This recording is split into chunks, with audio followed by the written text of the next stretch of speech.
हंबीरराव मोहिते उर्फ हंसाजीचं बालपण आणि लग्न याविषयी आपण आता माहिती घेणार आहोत. हंबीररावांचे वडील संभाजीराव यांना 3 मुलं आणि 2 मुली होत्या.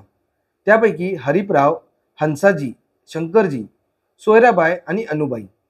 हंसाजीचं बालपण सुप्याच्या गडीत किंवा कर्नाटकात गेलं असावं. हंसाजीचे वडील संभाजी मोहिते खूप पराक्रमी होते. त्यांच्या पराक्रमाचा वारसा हंसाजीकडे आला होता.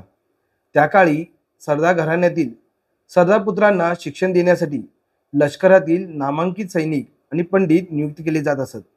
यामुळे हंसाजींना उत्तम प्रतीचं लष्करी शिक्षण मिळालेलं होतं. सचोटी, प्रामाणिकपणा व स्वामिनिष्ठा हे गुण तर त्यांच्यात उपजतच होते. त्यांचं लग्न कधी झालं, त्यांची पत्नी कोण होत्या आणि कोणत्या घराण्यातील होत्या याचा स्पष्ट पुरावा इतिहासात आढळत नाही. त्यांची कन्या ताराराणी ही शूर लढवय्यी होती. ती राजा महाराजांची पत्नी होती. संभाजी राजांना औरंगजेबाने जेव्हा पकडले त्यानंतर ताराराणीने औरंगजेबाशी ज्या प्रखरपणे सामना केला त्यावरून अंदाज बांधता येतो की हंसाजीची पत्नी सुद्धा किती पराक्रमी असावी.